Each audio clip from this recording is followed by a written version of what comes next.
Bismillahirrahmanirrahim. Beberapa waktu lalu kita mendapati satu kasus dalam pemberitaan nasional di Bantul. Ada kejadian perusakan makam-makam warga Kristen yang menurut keterangan kepolisian dilakukan oleh seorang remaja berusia 16 tahun ya. Dan dia disebut oleh pihak kepolisian beragama Kristen. Sayangnya di sosial media, di pemberitaan ada semacam framing, ada stigma bahwa yang melakukannya adalah seorang muslim yang kemudian lagi-lagi umat Islam dituduh dengan tuduhan-tuduhan yang sangat negatif seperti intoleran, menyukai kekerasan, sara dan lain sebagainya. Padahal faktanya kan tidak demikian. Pihak kepolisian menegaskan pelajar ini atau siswa ini, remaja ini beragama Kristen, dan melakukan itu motifnya masih didalami. Ada yang menyebut motifnya karena masalah keluarga, dan pihak kepolisian juga menyebutkan bahwa remaja ini terindikasi mengalami gangguan kejiwaan. Beberapa pelajaran yang harus kita ambil, pertama adalah tidak mudah memvonis, tidak mudah menuduh sesuatu yang belum jelas. Masalahnya belum kita ketahui latar belakangnya, motifnya, dan lain sebagainya. Karena melalui kasus ini kita menjadi mengerti bahwa memvonis sembarangan, menuduh sembarangan itu bisa mengakibatkan luka, konflik, dan persoalan-persoalan yang akan hadir di tengah-tengah masyarakat, terutama antar pemeluk umat beragama. Dan yang kedua, kita tidak boleh mengeneralisir persoalan gitu. Ini kan sifatnya kasuistik yang spesifik. Tidak boleh kemudian hal-hal yang sifatnya kasuistik kemudian menghukumi sesuatu yang lebih luas gitu, lebih umum. Karena ini jelas juga tidak dibenarkan. Sebagaimana kasus Christina Ginting yang menuduh seluruh umat Islam tidak cinta damai, suka membunuh dan lain sebagainya. Itu tidak dibenarkan dan tidak benar.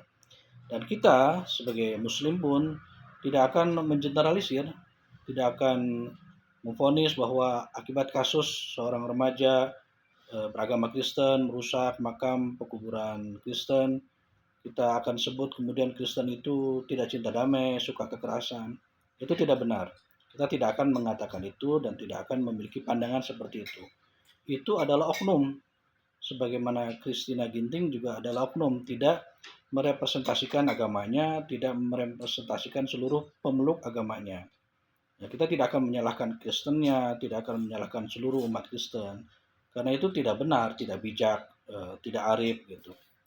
Jadi kita mesti juga mengolah, memfilter berbagai informasi, berbagai pandangan, termasuk pandangan dari seorang Abu Janda. Menurut saya Abu Janda itu bukan orang yang otoritatif ya, punya kewenangan secara keilmuan untuk berbicara persoalan umat beragama atau persoalan agama Islam dan lain sebagainya gitu. Bagi saya dia bukan orang yang bisa dijadikan rujukan, bisa diambil perkataannya, sama sekali tidak gitu. Jadi sangat disayangkan kalau kemudian masih ada sebagian daripada kita mengambil ucapan pandangannya Abu Janda itu sebagai rujukan gitu, sebagai sandaran, karena dia tidak punya otoritas untuk berbicara di luar pengetahuannya gitu, di luar keilmuannya. Dia sejatinya tidak suka kepada orang yang beragama, tidak suka kepada orang Islam, tidak suka kepada orang Kristen, tidak suka perdamaian sebenarnya, karena dia selalu memantik permusuhan, kebencian, mencoba untuk mengeruk domba, memantik konflik dan lain sebagainya. Jadi sebaiknya orang seperti itu diabaikan. Carilah orang yang otoritatif bicara tentang satu kasus atau satu persoalan sehingga kemudian kita bisa mendapatkan kebenarannya. Jadi kawan-kawan sekalian, kasus ini menjadi pelajaran penting bagi kita semua.